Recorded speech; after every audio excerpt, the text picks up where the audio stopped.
Bonjour, nous sommes dans le site publicain1.free.fr, un site qui est consacré à la préparation au mariage. Après avoir vu dans la vidéo précédente les épreuves classiques de la vie du couple, telles que les décrivent les psychologues et en particulier la plus profonde d'entre toutes, à savoir Sainte Thérèse d'Avila, eh bien, je voudrais aborder maintenant, en conséquence, des trucs concrets pour affronter les trois âges de la vie du couple et les épreuves, des trucs concrets pour éviter par-dessus tout ce qui actuellement détruit les familles, abîme les enfants, à savoir le divorce. Alors auparavant, je voudrais rappeler les épreuves que j'avais racontées un petit peu dans la vidéo précédente. J'avais manifesté que, en général, c'est pas du 100%, mais en général, les couples se forment autour d'un amour sensible actuellement, un amour brûlant, un amour qui est source de plein de plaisir. Puis vient la vie commune, et, au bout d'un certain temps, 1 an, 3 ans parfois, les femmes en particulier sont atteintes par ce qu'on appelle la nuit des sens. Ça veut dire qu'elles n'éprouvent plus ce sentiment. C'est le quotidien qui se fait ennemi de l'amour. Les psychologues actuels disent donc que l'amour ne dure que 3 ans, alors qu'en réalité, c'est la passion brûlante qui ne dure que 3 ans. L'amour, lui, il est dans l'esprit. C'est un choix engagé qui vient de l'intelligence et qui fait de l'autre, et non pas du plaisir qu'il donne, le but de sa vie. Lorsqu'on a passé la nuit des sens, eh bien c'est quand on a compris ça. Et que le fait qu'on se contente de moments sentimentaux, physiques, et que le quotidien soit plutôt une amitié, eh bien on y trouve le bonheur. C'est le signe qu'on est au-delà de la nuit des sens. Ensuite, très souvent, quand les enfants en particulier quittent la maison, qu'on se retrouve l'un devant l'autre, il peut arriver une deuxième épreuve, dans des couples plus âgés, la nuit de l'esprit. Ça veut dire qu'en fait, on se demande si tout ça, ça a une signification, si on n'a pas gâché sa vie. Et quelquefois, il y a une nouvelle quantité de divorces qui arrivent chez des personnes, par exemple proches de la retraite, ou même après la retraite. La nuit de l'esprit, on se rend compte qu'on l'a dépassée lorsque, enfin, au-delà de la compréhension, on a compris que l'autre nous a fait une bonne vie et qu'on la lui rend.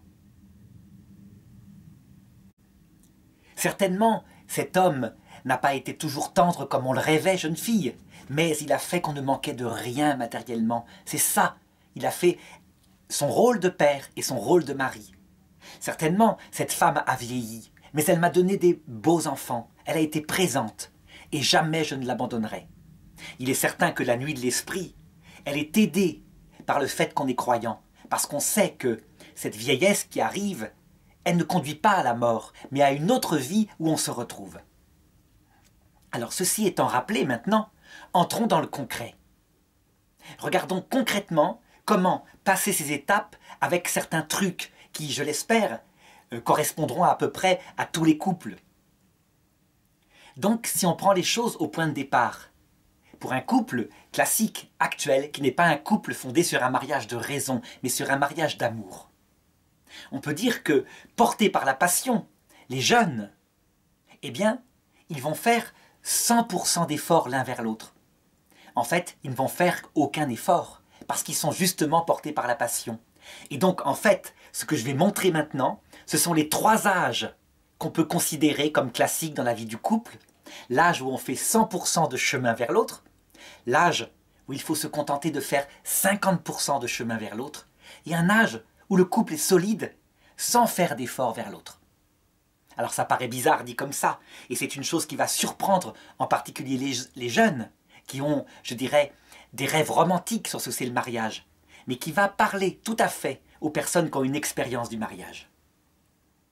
Donc, première phase, la phase où on fait 100% d'efforts, en fait 100% du chemin vers l'autre. La phase, on pourrait dire, du début de l'amour. Cette phase-là, je ne peux pas dire qu'on fait 100% d'efforts, puisque, de fait, il n'y a pas d'effort. Donc c'est la phase, on pourrait dire, de l'appartement témoin. On est tellement amoureux que, par exemple, pour le jeune homme, accompagner sa fiancée ou sa jeune femme à son activité féminine, la danse, je ne sais pas quoi, eh bien il va le faire sans problème. Et elle est heureuse comme tout, parce qu'il fait un effort. Et souvent, la jeune fille va accompagner, mettons, garçon à quelque chose qui est plus masculin. Par exemple, regarder à la télévision une émission de science. Quelque chose qui lui plaît pas du tout, qui n'est pas son truc. Mais ils se tiennent dans les bras. Cette phase-là, il faut en profiter tant qu'elle est là. Mais il faut absolument être lucide, que ce n'est pas une phase naturelle. C'est une phase qui durera peu. Et donc le grand risque, on doit en être lucide dans le jeune couple, c'est qu'on croit que c'est ça le mariage. C'est l'illusion de la béatitude. La béatitude, ça veut dire comme si, sur terre, un bonheur absolu parfait où il n'y a plus de désir serait possible. Ce n'est pas vrai.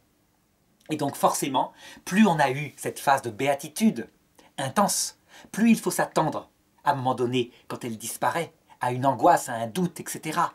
Autant il y a eu de la joie, autant il y aura eu de la tristesse. Ce qui veut dire que des personnes plus âgées, ils sont heureux des souvenirs de cette phase-là, mais ils ne regrettent pas qu'elle soit passée. Parce que le plaisir intense est tout souvent suivi par la même quantité, mais en douleur. C'est une phase qu'on pourrait comparer à une phase de drogue. En tout cas, dans cette première phase, les jeunes font 100% de chemin vers l'autre, et c'est comme ça que ça se passe. La deuxième phase, elle va venir assez vite. Un couple qui se fréquente, même chez des jeunes gens, depuis disons 1 an, je crois qu'ils le savent. S'il y a eu vie commune, c'est encore plus rapide, parce qu'il n'y a rien de tel que la vie commune comme ennemi, je dirais, de cette première phase. Certains, pour la fuir, cette deuxième phase, donc celle de la nuit des sens, ont trouvé le truc suivant à Paris. Chacun a son appartement, on a ses activités chacun chez soi, et on se retrouve pour les moments de plaisir. C'est une erreur, c'est une fuite, c'est un manque d'affrontement de ce que c'est la vie. En fait, c'est s'illusionner, c'est croire qu'il n'y aurait que les plaisirs de l'amour sans les inconvénients qui vont avec. Tôt ou tard, les inconvénients, ils viendront. Je crois qu'il faut au contraire affronter cette deuxième phase, la prendre avec humour en sachant qu'elle est nécessaire. Elle va approfondir l'amour. Cependant, concrètement, comment on fait? Est-ce qu'on se bagarre pour continuer à faire 100% de chemin vers l'autre, et cette fois, qui deviendrait des efforts? Parce que, comme je le disais, il n'est pas naturel à la jeune femme qui ne s'intéresse pas du tout à la science ou au sport ou aux émissions comme ça, d'aller passer son temps avec son conjoint à regarder pour lui faire plaisir. Il n'est pas non plus naturel à un homme d'aller discuter sur, je ne sais pas, la mode avec sa compagne, même s'il l'aime. C'est pourquoi le truc concret dans cette deuxième phase, c'est qu'il faut faire simplement 50% du chemin vers l'autre. Je ne dis pas qu'il ne faut plus faire d'efforts. Non, ça serait trop rapide. Ça serait devenir un vieux couple. Quand on ne fait plus aucun effort, on voit ça, par exemple. Des jeunes à qui j'expliquais ces choses-là, eh bien, avaient décidé d'être soi-même. Le garçon en particulier avait dit « Ah ben, je vais être moi-même dès le départ, comme ça, elle ne se fera pas d'illusions, elle n'aura pas de rêve. » Et du coup, il ne faisait pas d'effort vers elle, il était l'homme avec sa façon d'être. Ça ne marche pas, c'est pas la bonne phase. Dans cette deuxième phase, il faut faire 50% des efforts vers l'autre. Si on demande un effort à l'autre, on fait aussi un effort soi-même. Et je ne connais pas de couple, vu la différence entre les hommes et les femmes, où on ne trouvera pas l'effort que l'autre demande. Il y a forcément. On dit bien que les femmes viennent de Vénus, les hommes viennent de Mars. Et les différences sont telles qu'on ne peut pas s'aimer sans marcher vers l'autre. Je dirais que si Dieu avait voulu que le couple soit fait par deux semblables, ben il n'aurait pas fait les hommes et les femmes, il aurait fait un seul sexe. Cet effort vers l'autre, évidemment, il implique de connaître la psychologie de l'autre. Les femmes, elles ont besoin d'attention. Eh bien, qu'est-ce que c'est que l'effort que peut faire un jeune homme dans la vie de couple? Ça ne sert à rien de multiplier, comme au début du couple, des milliers d'attentions. Non, il faut bien être lucide qu'il ne peut plus le faire. Il n'est plus dans cette phase-là. Mais il faut qu'il garde des intentions de temps en temps, en se fixant un rythme. Ce rythme, qu'il trouve le bon, mais il implique un effort vers l'autre. Ça veut dire qu'il y a une véritable démarche. il s'agit véritablement de marcher pour lui faire plaisir. Lorsque c'est une femme vers celui qui est son compagnon, eh bien elle doit comprendre que lui, il n'a pas besoin d'attention, mais de gestes de confiance, d'admiration. Ça veut dire que les grosses blagues qui se moquent de lui, de son métier, de sa capacité à gérer sa vie, qui le traitent de troisième enfant s'il y a 2 autres enfants à la maison, eh bien l'effort consistera à ne plus les faire, mais à faire naître un homme à ce qui est son rôle de père, son rôle d'époux responsable. Actuellement, les femmes ne font plus cet effort-là très souvent. Elles sont très autonomes, très maîtresses de l'éducation, et donc les hommes ne naissent pas à ce qui est leur grâce d'état de père et de mari. Eh bien voilà un effort à faire, un effort de 50% évidemment.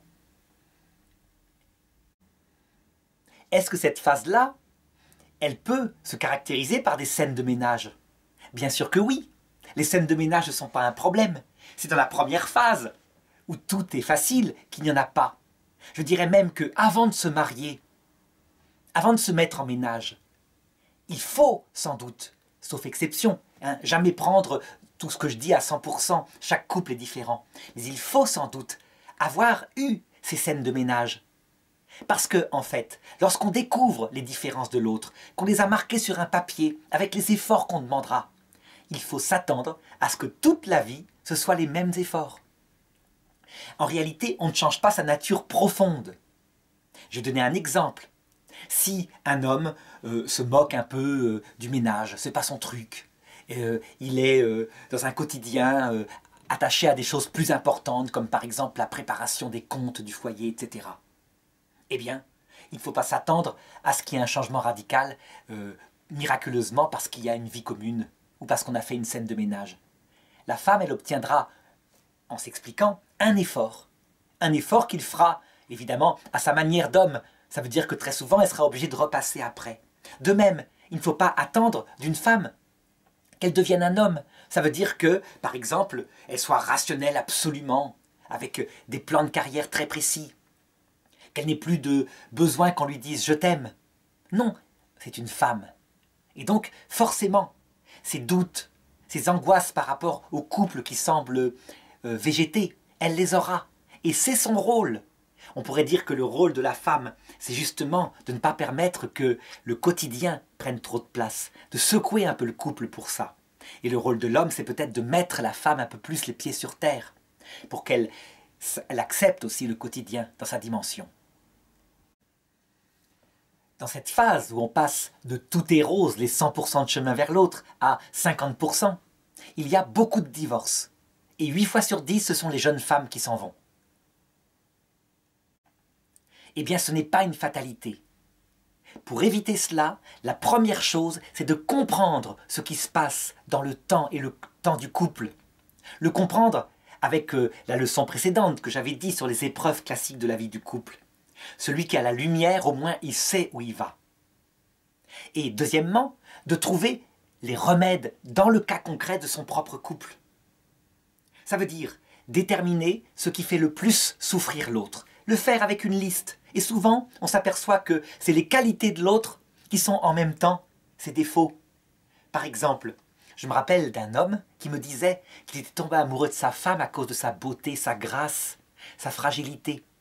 C'était une vraie beauté. Mais parallèlement, c'était une vraie beauté gracieuse et donc pas une bricoleuse. Elle ne savait pas planter un clou avec un tournevis, avec un marteau. Elle ne savait pas visser une vis dans un morceau de bois. Et bien, quelques années plus tard, ce qui l'énervait, c'était son incapacité à manier un outil. Les mains gourdes, il disait. Et je lui ai fait remarquer, comment se fait-il que ce qui vous a charmé au début vous énerve maintenant? Reprenez-vous. Vous avez épousé une femme, elle ne sait pas bricoler, elle ne saura jamais. Vous faites le bricolage. Et vous ne la méprisez pas lorsqu'elle ne sait pas faire un truc, un geste élémentaire selon vous. Chacun son rôle. Même chose pour une femme qui était admirative devant la force d'un homme, sa force de caractère déterminée, et qui après est énervée parce que cette force de caractère, elle ne s'exprime pas par des sentiments. Eh bien, elle, sa compréhension, c'est de comprendre que la façon d'aimer de son homme, en l'occurrence, c'est qu'il est là et qu'il travaille. et qu'il fait qu'elle ne manque de rien. Et l'effort à lui demander, évidemment, à travers éventuellement des scènes de ménage modérées, pas tout le temps, c'est qu'il manifeste par des gestes, des attentions, sans intention sexuelle, qu'il l'aime, de temps en temps, pas tout le temps, modérément, je dis bien 50% de l'effort vers l'autre. Mais ce qu'il faut se dire lorsqu'on est confronté à cette épreuve de la nuit des sens, c'est qu'en fait, on n'en sort que lorsque on a accepté d'être dans cette forme de vie qui paraît aux très jeunes une forme de vie de personnes âgées, alors qu'en fait, elle vient très vite, comme je l'ai indiqué, dans la vie du couple. Lorsqu'un couple est sorti de la nuit des sens, lorsque, enfin, il a trouvé la manière de vivre ensemble en s'aimant, avec ses 50% d'efforts, de chemin vers l'autre, comme je l'indiquais, eh bien, il arrive très souvent une troisième phase.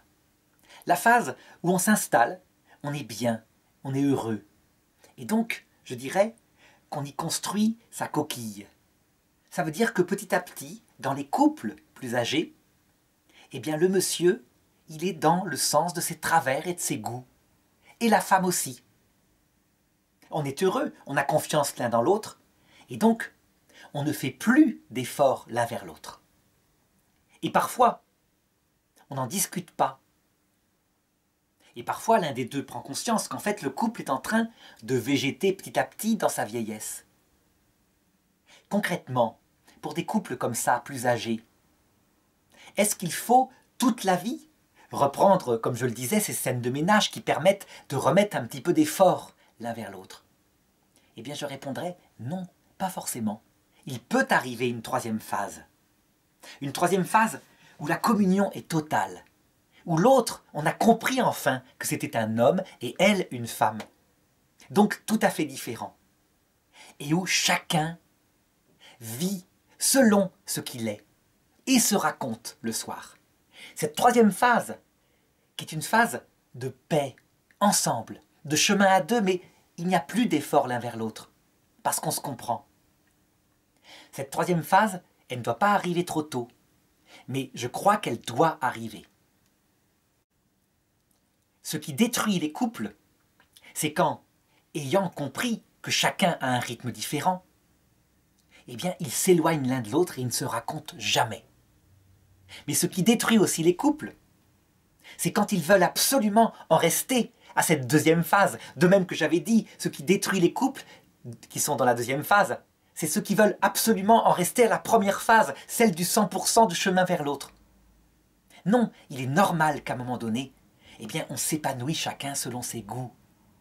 Et si on se raconte les choses, si on fait attention à l'autre en se retrouvant obligatoirement lors des repas, en ayant une communication dans le couple, eh bien, on trouve véritablement le bonheur qui se trouve dans la troisième phase.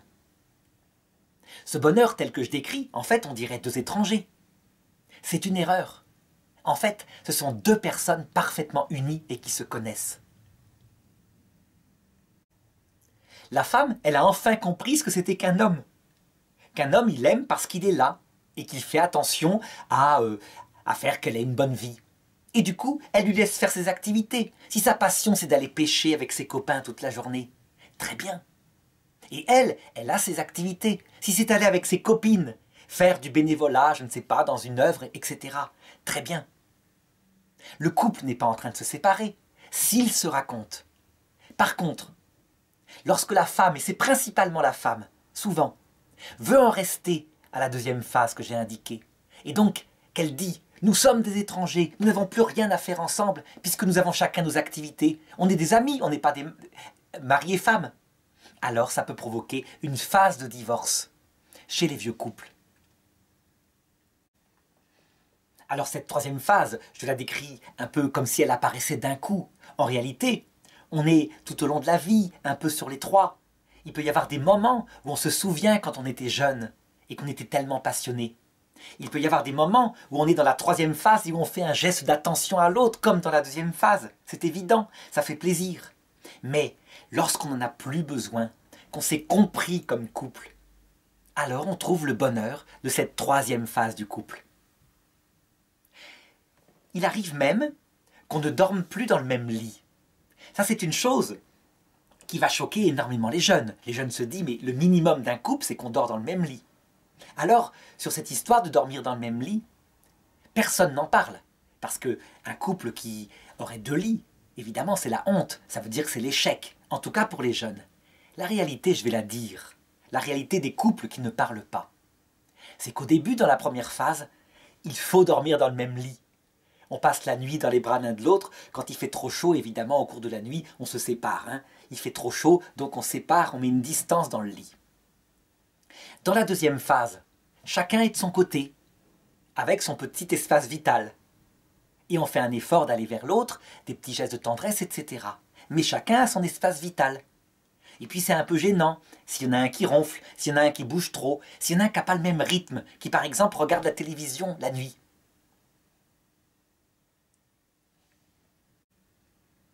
Dans la troisième phase, eh bien, il peut arriver que chacun a son lit. Est-ce que ça va détruire le couple? Pas du tout. À condition, comme je l'ai dit, qu'il y ait communication dans la journée, qu'on se raconte. Et même s'il y a 2 télés, parce que je pourrais faire la même démarche par rapport à la télévision, qui est le loisir principal des Européens actuellement. S'il y a 2 télés, parce que ce n'est pas les mêmes programmes, comme je l'ai dit, dans cette troisième phase, on ne fait plus d'efforts vers l'autre. On n'oblige pas sa femme à regarder le même programme que soi, puisque ça lui pompe l'air. Mais on se raconte, il y a des conversations. Le repas ensemble est fondamental. S'il disparaît, il n'y a plus de couple. S'il n'y a plus de communication, il n'y a plus de couple. Alors évidemment, ce que je dis là, ça va paraître contradictoire. Tout à l'heure, j'ai critiqué dans la première phase ces couples qui, pour garder la première phase, prenaient 2 appartements. Et je dis que dans la troisième phase, on peut avoir dans une maison 2 chambres. Est-ce qu'il n'y a pas contradiction? Non, du tout. Parce que ce n'est pas du tout le même âge de la vie spirituelle du couple. Dans le jeune couple, centré sur le plaisir sentimental, intense, qu'arrive au début, eh bien, le fait de ne pas vivre dans la même maison, c'est pour garder ce plaisir sentimental intact. Ça veut dire qu'en fait, on est centré sur soi, sur le plaisir sentimental qu'on éprouve en rencontrant l'autre par moment. Dans la troisième phase, la communion, elle est totale. On a élevé ses enfants ensemble. On a eu chacun les activités qu'il fallait pour qu'ils soient des beaux enfants devenus des bons adultes. Alors, dans une communion totale, eh bien, chacun a sa vie et la partage avec l'autre. C'est pas du tout pareil. C'est une démarche de respect du rythme de l'autre qui est homme et femme, donc différent. Lorsque les jeunes, ils voient ces vieux couples qui ne se font aucun clin d'œil parfois, il n'y a plus de gestes comme au début chez les jeunes couples, qui sont assis à table, par exemple l'un à un bout de la table, l'autre à l'autre bout, et qui sont centrés sur leur famille. Ils auraient tendance à se dire « on ne deviendra jamais comme ça, nous on se tiendra toujours par la main ». Eh bien, ces jeunes couples, ils font une erreur. Ils confondent les âges de la vie du couple. Ce vieux couple-là, qui a vécu toute sa vie ensemble, il n'a plus besoin de se tenir par la main. Il est uni. Il forme un seul couple. Il n'a même pas besoin de se le dire, comme dans la deuxième phase par moment, en faisant un effort de délicatesse vers l'autre. Non, ils le savent. Ils le savent, ils sont mariés depuis 50 ans. Alors évidemment, quand on trouve un vieux couple marié depuis 50 ans qui peuvent encore se tenir par la main, tout le monde est en admiration, c'est mignon.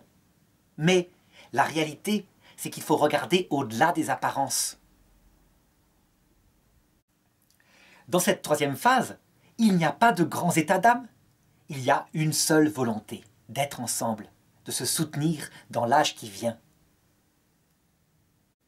Il n'y a pas non plus d'analyse profonde des choses. Non, c'est réalisé de fait. Alors, par rapport à l'arrivée de cette troisième phase, je voudrais raconter une anecdote qui illustre comment il peut y avoir de mauvais conseilleurs, c'est-à-dire des personnes, conseillers conjugaux, qui ne comprennent pas ces 3 phases de la vie du couple. Je me rappelle par exemple de l'histoire d'un couple qui avait élevé leurs enfants ensemble et qui était donc devenu très différent, le mari étant centré sur son travail, aimant beaucoup sortir, la femme ayant beaucoup d'activités en paroisse. Ils étaient donc comme des étrangers au niveau activité. Mais le problème, c'est que la femme, tout au long de la deuxième phase, elle avait demandé à son mari des gestes de tendresse que lui n'avait pas fait assez. Il s'est trop vite senti dans un terrain conquis. Et donc elle avait été blessée. Résultat, lorsqu'arriva la troisième phase, où ils se retrouvèrent ensemble, les enfants partis, eh bien elle ne voulait plus faire d'efforts vers lui. Elle avait trop, sans doute, porté la deuxième phase. Elle alla trouver un prêtre en lui demandant « Est-ce que, vu ce qu'il m'a fait, oh, il n'avait rien fait de mal, simplement c'était un homme normal, il lui avait fait une bonne vie matériellement et pas beaucoup de gestes de tendresse. Est-ce que je dois rester avec lui ?» Eh bien le prêtre avait dit « Ah non, visiblement, il ne fait plus aucun effort pour vous. Là, vous feriez mieux de vous séparer. » Et ils se sont séparés. Erreur terrible de la part de ce prêtre.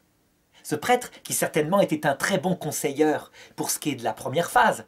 Imaginons un couple à la première phase où il n'y a pas un geste de tendresse de l'homme vers sa femme, sa jeune femme ou sa fiancée. Ça n'irait pas, évidemment. Mais qui confond la première phase avec la troisième que je viens d'indiquer. En réalité, qu'est-ce qu'il aurait dû conseiller ce prêtre? Il aurait dû dire, regardez, est-ce qu'il vous a aimé? Est-ce qu'il a fait attention à vous pour que vous ayez une vie stabilisée? Vous étiez mère au foyer. Et il a travaillé toute sa vie. Il a porté donc la croix du couple, n'est-ce pas? Est-ce qu'il a joué son rôle de père? Ah oui, mais pas comme moi, il passait beaucoup moins de temps avec les enfants. Mais est-ce qu'il a mis son autorité? Est-ce qu'il a aidé vos enfants à s'installer? Regardez ce qui est positif. Et dites-vous que c'est ensemble, à deux, comme hommes et femmes, que vous avez fait les belles choses que vous avez fait. La conséquence, regardez, il aurait dû dire ce prêtre. Vous prenez vos activités. Vous prenez votre voiture, vous aimez aller en paroisse, allez en paroisse. Faites-le toute la journée. Et votre devoir, c'est d'habiter à la maison avec lui et vous lui racontez le soir. Oui, mais il va regarder la télé, il ne va pas s'intéresser. Et alors? Il y a des moments où il va être à table. Et là, vous avez une communication. Et vous lui faites raconter ce qu'il fait lui. Il s'occupe, par exemple, de la commune, il fait du bénévolat. Eh bien, intéressez-vous, admirez-le. C'est ça un couple qui est dans la troisième phase. Et c'est ça qui donne le bonheur. On s'accompagne ensemble vers le passage qui mène à l'autre monde. On ne s'abandonne pas. La grande erreur actuelle, ce sont ces couples qui divorcent à 70 ans, à 80 ans parfois. C'est-à-dire qu'ils veulent recréer la première phase ou alors la deuxième phase. Ils ne se rendent pas compte qu'ils sont normalement, ils sont arrivés après 40 ans de mariage à la troisième phase et qu'ils doivent en profiter. Ce n'est pas le moment de tout détruire. Alors voilà, je n'insiste pas, hein. Je pense que cette vidéo, évidemment qui n'entre pas dans des détails concrets, assez, en tout cas donne des indications pour se repérer où on en est dans sa vie de couple et pour prendre les moyens pour ne pas divorcer. Le prendre avec humour, en sachant, puisque c'est un site qui est catholique évidemment, en sachant que si Dieu a créé l'homme et la femme si différents, c'est pour ça justement, de telle manière que on ne puisse pas rester ensemble si on ne fait pas un véritable amour de l'autre tel qu'il est, sans vouloir le changer, avec ses évolutions tout au long d'une vie.